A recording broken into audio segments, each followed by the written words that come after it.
as of 6:30 this evening. You all know that my daughter has dyslexia, and I came here tonight on her birthday to talk about how RTI squared has affected her this year. Let me say this up front. I do think RTI is a good thing when we are talking about using it for early intervention. In kindergarten and first grade, it is working. STAR is finding the kids that are struggling, and they are being put into interventions, and parents are seeing progress being made. Where I have my concerns is that we are using this to delay the help students need in the older grades. We are still making them show very little progress, and this process is taking a full year. On page 22 of the presentation, it stated that the RTI2 process is what is used now for identification of students with specific learning disabilities. RTI was intended to strengthen general education classes, never to identify. IDEA law states, in determining whether a child has a specific learning disability, a local education agency may use a process to determine if the child responds to scientific research-based intervention as part of the evaluation procedures. Additional requirements for SLD evaluation includes evaluations and information provided by the parents, current classroom-based local or state assessments, and classroom-based observations and observations by teachers and related service providers. So let me use my time to tell you what is happening to my daughter this year, what the reality of RTI squared is. Leah started in Voyager, which is now our Tier 2 intervention in first grade, 2 years ago. Her curriculum-based measurement at the end of first grade was at the 35th percentile.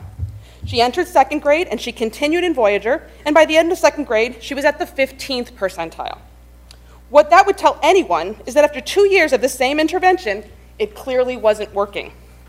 She is now in third grade, and she took the STAR Universal Screener, and it placed her at the 4th percentile. I need to make clear that the end of year percentiles I just mentioned and this year's STAR are not compatible scores. We aren't comparing apples to apples. They are both different assessments. But the 4th percentile this year worried a few people, obviously me included, and she was put directly into Tier 3 intervention.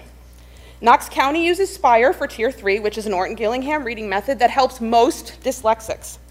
My daughter is progress monitored weekly, all to get those needed data points on every child in a tier.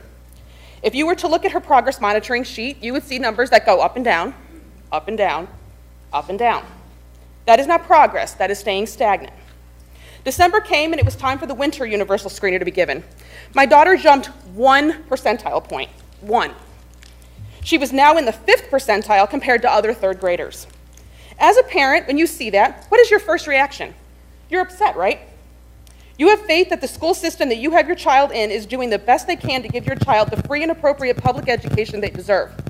1 percentile point growth is not making significant progress. Now let's talk about her math STAR. She went from the 13th percentile to the 3rd. Shocking, right? I cried. But then it hit me. In the STAR manual, it says that the math portion can be read aloud. So I asked for that to be done, and she went from the 3rd to the 57th. You know why? Because she knows math. She is good at math. She struggles with reading. So let's talk about where we are with Leah right now, knowing all we know.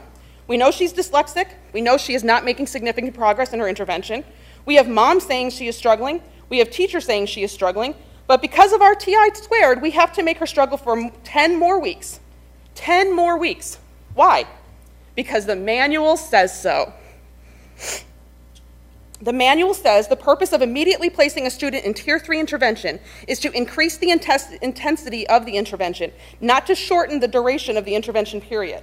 In a report titled Smart RTI, a next-generation approach to multi-level prevention from Vanderbilt University, it is stated that accelerated placement into Tier 3 represents an effort to provide most appropriate instruction in a timely manner to the most academically vulnerable students. This doesn't mean that we should punish these students and make them repeat the tier. If immediate placement into Tier 3 means increasing the intensity of the intervention, why are we using Ticket to Read, which puts a student in front of a computer for 15 minutes, and is also an intervention that my daughter has been in the last 2 years, which, let me state again to remind you, she made no progress in. The manual is a guideline. This is a manual that some counties in this state are not following and are writing their own. Knox County is a large district. Many counties look to Knox County. We can be trailblazers in the proper way to do RTI if we just think about this with common sense. Many times teachers get the blame for any issues that arise. I want to state again publicly that in my opinion, Leah has the best teacher that Knox County employs. Leah's teacher understands dyslexia and provides what Leah needs to show her knowledge on a subject. We need all teachers to understand. We need specialists in dyslexia in our schools. I spent a day at an elementary school recently showing teachers what it is like for a dyslexic student in their class. Many came up to me and thanked me. We need this in all of our schools. We need to look at this and realize that exceptions need to be made sometimes. Not every child fits into this process the way it is now. If we truly want excellence for everyone, we need to re-examine this and make sure it is excellence for everyone. Thank you.